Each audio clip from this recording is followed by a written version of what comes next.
Inihabla na mismo hepe ng CIDG ang isang vlogger na naglabas umano ng fake news na nakaratay raw siya sa ospital. Nakatutok si Von Aquino.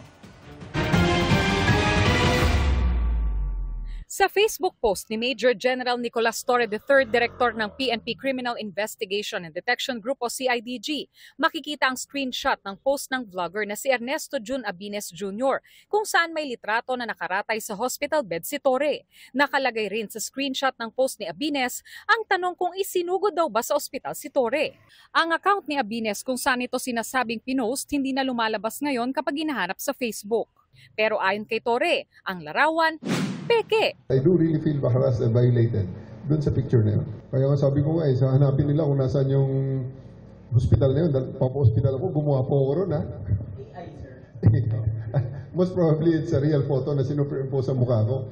May double chin yung tao eh. Sabi ni Torre, nagdulot ito ng pag-aalala sa kanyang pamilya at mga kakilala. Naghain si Torre ng reklamong cyber libel sa PNP Anti-Cybercrime Group. Nangangamusta mga kaibigan, mga kakilala, kamag-anak hanggang sa abroad na anong nangyari sa'yo? Grabe ka na, pamaluha ka na ba? Sabi ko, napaka-foul naman ito. Matapos makapag-secure ng search warrant sa korte, isinilbi ito ng ACG at CIDG kahapon sa bahay ni Abines sa Cebu City. Ayon sa ACG, nagsagawa rin sila ng forensic examination at kinuha ang electronic devices ni Abines para kumuha ng mga karagdagang ebidensya at analysis.